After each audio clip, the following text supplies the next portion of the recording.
যে আল্লাহ আমার চোখ বানাইছেন ওই আল্লাহর কত মায়া, যে আল্লাহ আমার কান বানাইছেন ওই আল্লাহর কত মায়া, যে আল্লাহ আমার হাত পাও বানাইছেন ওই আল্লাহর কত মায়া, যে আল্লাহ আমাকে এত এত নিয়ামত দিয়ে বাঁচায় রাখছেন ওই আল্লাহর কত মায়া।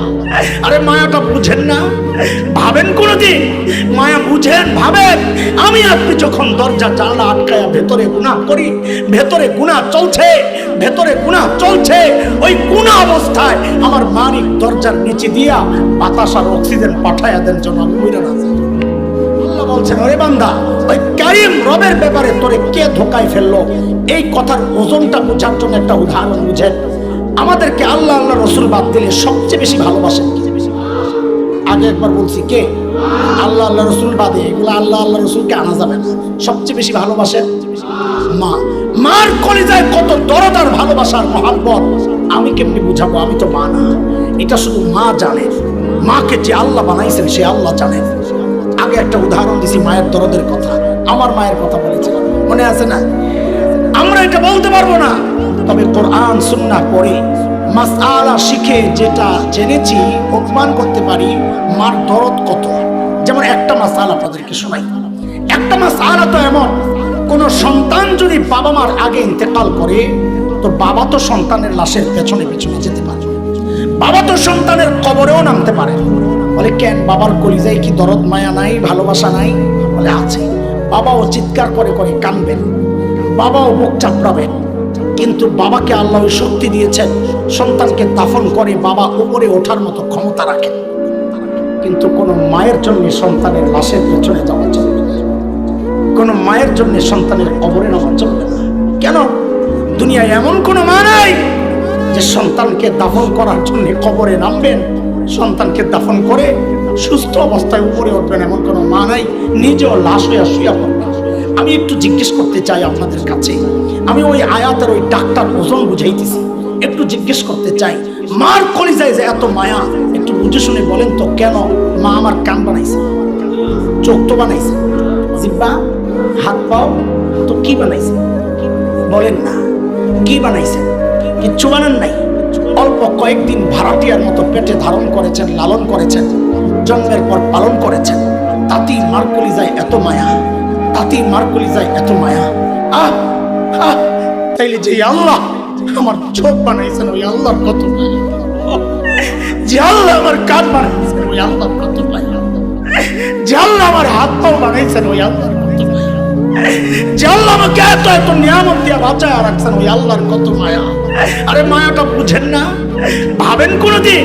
মায়া বুঝেন, ভাবেন?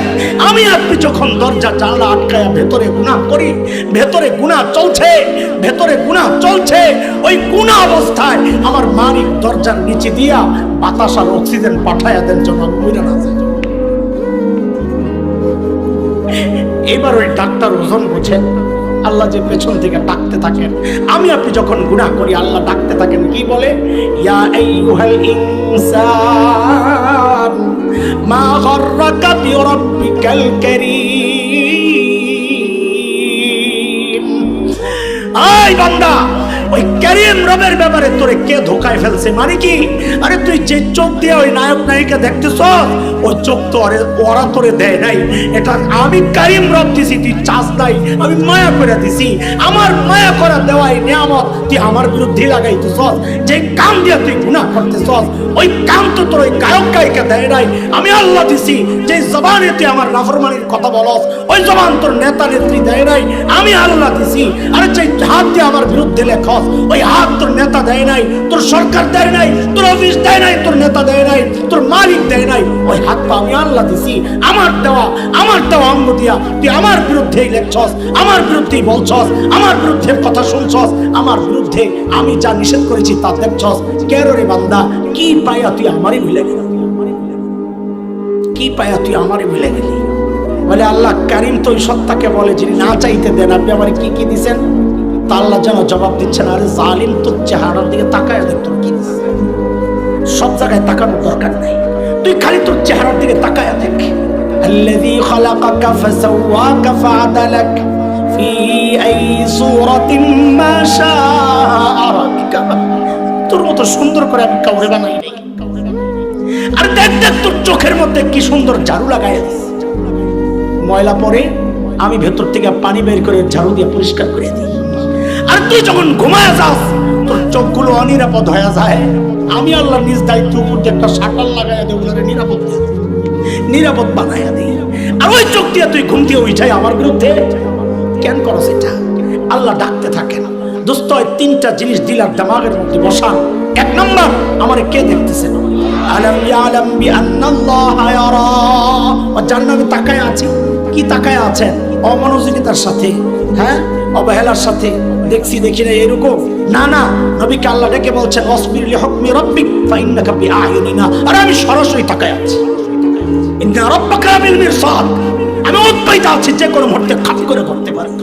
তাকায় আছি মানে কি মনে করছিস? দোস্ত এক নাম্বার, আমাকে কে দেখতেছেন? আমার মালিক দেখতেছেন। দুই নাম্বার, তিনি কি করতেছেন? পেছন থেকে ডাকতেছেন। তিন নাম্বার, ফেরেশতারা লিখতেছেন। ফেরেশতারা কয় কথা বলেন, কয় কথা? প্রত্যেকটা গুনার সময় খালি এই চিন্তা করেন। এটাই হচ্ছে রোজা আমাদেরকে শেখায়। ওই যে বলেছি, অপরাধী রোজা রাখলেও সে খায় না। কেন খায় না? আমাদের কে দেখতেছেন? এই প্র্যাকটিসটা যার হয়, আল্লাহ বলেন এই জন্য আমি রোজা ফরজ করছি, তুই এই প্র্যাকটিস করতে থাক, এই প্র্যাকটিস করতে থাক। সারা বছর তুই গুনাহমুক্ত থাকা তোর জন্য সহজ হয়ে যাবে। ছাড়বো গুনাহ ইনশাআল্লাহ, ছাড়বো গুনাহ ইনশাআল্লাহ।